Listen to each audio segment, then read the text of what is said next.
Assalamualaikum warahmatullahi wabarakatuh. Kami dari kelompok 3 ingin mempresentasikan tugas sejarah Indonesia, masuknya Islam ke Indonesia. Beranggotakan 1. Diandra Ayudhya absen 10, Evan Adi absen 13, Febriana Dwi absen 14. Kerajaan Palembang. Lokasi: Kesultanan Palembang Darussalam adalah suatu kerajaan Islam di Indonesia yang berlokasi di sekitar kota Palembang, Sumatera Selatan. Sekarang, kesultanan ini diproklamirkan oleh Sri Susuhunan Abdurrahman, seorang bangsawan Palembang pada tahun 1659,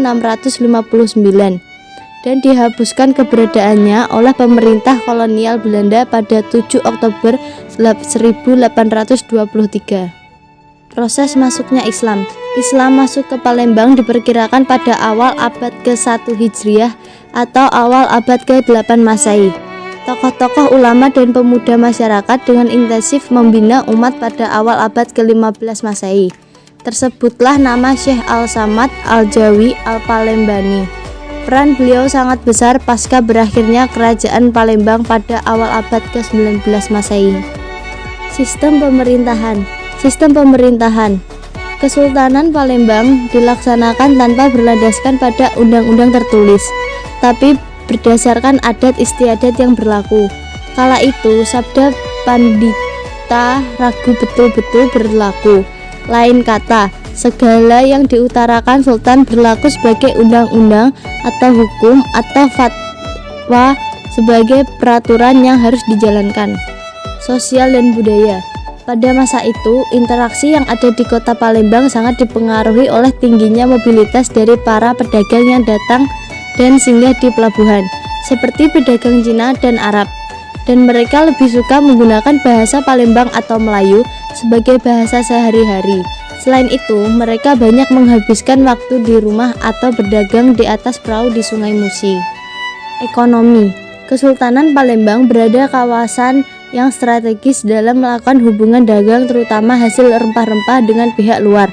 Kesultanan Palembang juga berkuasa atas wilayah Kepulauan Bangka Belitung yang memiliki tambang timah dan telah diperdagangkan sejak abad ke-18. Akhir kerajaan. Kesultanan ini diproklamirkan oleh Sri Susuhunan Abdurrahman, seorang bangsawan Palembang pada tahun 1659, dan dihapuskan keberadaannya oleh pemerintah kolonial Belanda pada 7 Oktober 1823. Peninggalan. Pertama, Benteng Kuto Besak. Kedua, Jembatan Ampera. Yang ketiga, Mie Celor. Keempat, Otak-otak Palembang. Kelima, Pulau Kemaro. Keenam, Songket Palembang. Ketujuh, Tari Gending Sriwijaya. Lokasi. Kerajaan Pagaroyong adalah kerajaan yang pernah berdiri di Sumatera. Wilayahnya terdapat di dalam Provinsi Sumatera Barat. Proses masuknya Islam. Agama Islam di Pagaroyong berkembang kira-kira pada abad ke-16, yaitu melalui para musafir dan guru agama yang singgah atau datang dari Aceh dan Malaka. Syekh Burhanuddin Ulakan adalah ulama yang dianggap pertama-tama menyebarkan agama Islam di Pagaroyong.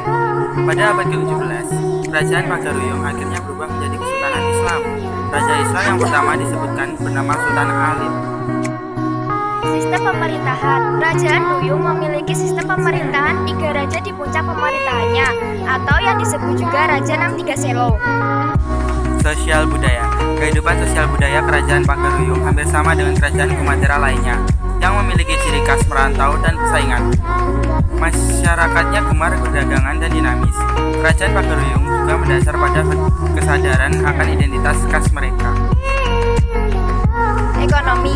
Kehidupan ekonomi di kerajaan Pagaroyong sebagian besar sebagai pedagang emas. Akhir kerajaan. Kerajaan ini runtuh pada masa Perang Paderi setelah ditandatanganinya perjanjian antara kaum adat dengan pihak Belanda. Berikut adalah peninggalan kerajaan Pagaroyong. Salah satunya: 1. Balai Sarwang terletak di negeri Pariangan, Padang Panjang. Kedua, Batu Batikam Kabupaten Tanah Datar. Ketiga, Benteng Fort Depok. 4. Lubang Jepang di Bukit Tinggi. Kelima, Istana Pagaroyong terletak di Kabupaten Tanah Datar. Ketujuh, 50 kota. Kedelapan, Prasasti Batu Basurek di Tanah Datar. 9. Tugu PDRI di Kabupaten 50 kota.